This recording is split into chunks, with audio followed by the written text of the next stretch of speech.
শোণিতপুৰ জিলাৰ বৰছলা সমষ্টিৰ কেহেৰু খণ্ডগাঁও প্ৰদেশ কংগ্ৰেছৰ প্ৰাক্তন সভাপতি তথা বৰছলা সমষ্টিৰ কংগ্ৰেছৰ প্ৰাৰ্থী ৰিপুণ বৰাই বজাৰে নিৰ্বাচনী ৰণসিঙা আজি বৰছলা সমষ্টিৰ কেহেৰু খণ্ডগাঁও ৰিপুণ বৰাৰ নিৰ্বাচনী সভাত হাজাৰ হাজাৰ জনসাধাৰণ ওলাই অহা দেখা যায়।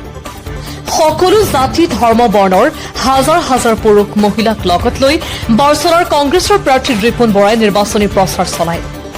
নিৰ্বাচনী প্ৰচাৰ সভাত উপস্থিত থাকে বৰছলা যুৱ কংগ্ৰেছৰ সভাপতি দিব্যজ্যোতি নাথ, বৰছলা যুৱ কংগ্ৰেছৰ সাধাৰণ সম্পাদক লুৎফুৰ ৰহমান আদি কৰি জ্যেষ্ঠ কংগ্ৰেছৰ কৰ্মকৰ্তাসকল উপস্থিত থাকে। উক্ত নিৰ্বাচনী সভাত ৰিপুণ বৰাই বৰ্তমানৰ চৰকাৰখনক তীব্ৰ সমালোচনা কৰা দেখা যায়। বৰ্তমানৰ চৰকাৰখনৰ দিনত হোৱা মূল্যবৃদ্ধি, বিজেপি চৰকাৰ দিনত হিন্দু মুছলমান খ্ৰীষ্টান সকলোৰে মাজত ধৰ্মীয় বিভাজন কৰা হৈছে বুলি শ্ৰী ৰিপুণ বৰাই উল্লেখ কৰে। শ্ৰী ৰিপুণ বৰাই কয় যে কংগ্ৰেছৰ চৰকাৰ আহিলে বস্তুৰ মূল্য হ্ৰাস কৰা হ'ব, গেছ চিলিণ্ডাৰ দাম 500 টকা বঢ়োৱা হ'ব বুলি ৰিপুণ বৰাই উল্লেখ কৰে। কংগ্ৰেছ দলে দিয়া 5টা গেৰাণ্টিৰ কথাও ৰিপুণ বৰাই উল্লেখ কৰে। চৰকাৰলৈ আহিলে প্ৰতিঘৰ মানুহে পাব 50,000কৈ টকা। প্ৰতিগৰাকী মহিলাৰ বেংক একাউণ্টত প্ৰতিমাহে সোমোৱাই দিয়া হ'ব এই টকা। কংগ্ৰেছ দলে এইমাত্ৰ ঘোষণা কৰিছে 5টাকৈ গেৰাণ্টি। আনুষ্ঠানিকভাৱে কংগ্ৰেছৰ 5টা প্ৰতিশ্ৰুতি। প্ৰথমটো হ'ল প্ৰতিগৰাকী মহিলাৰ বেংক একাউণ্টলৈ সম্পূৰ্ণ নিঃচৰ্তে মাহিলী নগদ ধন স্থানান্তৰৰ লগতে ব্যৱসায় আৰম্ভ বা বৃদ্ধি কৰিবলৈ 50,000 টকাৰ সহায়।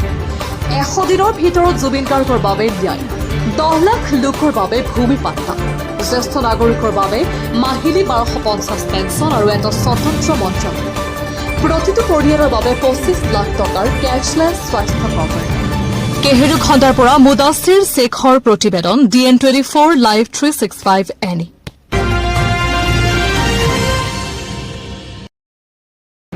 সংবিধানখন হৈছে কি এখন আমাৰ দেশখন এই সংবিধানৰ যোগেদি পৰিচালিত হৈছে।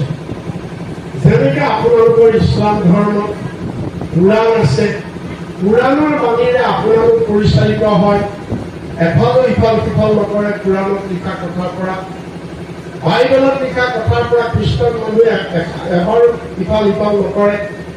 খ্ৰীষ্টান মানুহ চব বাইবেলৰ কথা মতে চলে। ঠিক একেদৰে আমাৰ ভাৰতবৰ্ষৰ চব মানুহ, হিন্দু কওক, মুছলমান কওক, খ্ৰীষ্টান কওক, চব মানুহ সংবিধান মতে চলে। চৰকাৰ সংবিধান মতে চলে আৰু চব চলে। সংবিধানৰ বাহিৰত আমি কোনো যাব নোৱাৰোঁ।